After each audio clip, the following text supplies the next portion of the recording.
យន្តហោះដឹកលុយធ្លាក់នៅប៊ូឡាវីសម្រាប់មនុស្ស15នាក់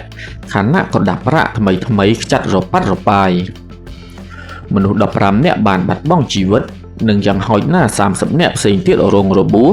កាលពីល្ងាចថ្ងៃសុក្រទី27ខែកុម្ភៈបន្ទាប់ពីយន្តហោះយោធាប្រភេទ Hercules របស់កងទ័ពអាកាសប៊ូឡាវីដឹកក្រដាសប្រាក់ថ្មីចេញពីធនាគារកណ្ដាលបានធ្លាក់នៅលើដងវិថីដ៏មមាញឹកមួយដោយសារស្ថានភាពអាកាសធាតុអាក្រក់នៅទីក្រុង El Alto ក្បែររដ្ឋធានី La Paz យន្តហោះយោធានេះបានធ្វើដំណើរចេញពីទីក្រុង Santa Cruz ហើយបានធ្លាក់បន្ទាប់ពីចុះចតរួចក៏រអិលចេញពីផ្លូវរត់ជ្រុលទៅលើដងវិថីក្បែរនោះ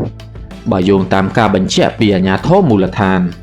វីដេអូនៅលើបណ្ដាញសង្គមបានបង្ហាញពីទិដ្ឋភាពដ៏ច្របូកច្របល់ដោយមានមនុស្សជាច្រើនបានសម្រុកទៅកាន់កន្លែងកាត់ហេតុដើម្បីរើសយកក្រដាសប្រាក់ដែលនៅរាយប៉ាយពេញដីបន្ទាប់ពីគ្រោះថ្នាក់នេះអាជ្ញាធរមូលដ្ឋាននៅកន្លែងកើតហេតុបានព្យាយាមរារាំងប្រជាជនដោយប្រើបំពង់បាញ់ទឹកនិងឧស្ម័នបង្ហូរទឹកភ្នែកអាកាសយានដ្ឋានអន្តរជាតិ El Alto ត្រូវបានបិទទ្វារជាបណ្ដោះអាសន្នបន្ទាប់ពីការធ្លាក់យន្តហោះនេះ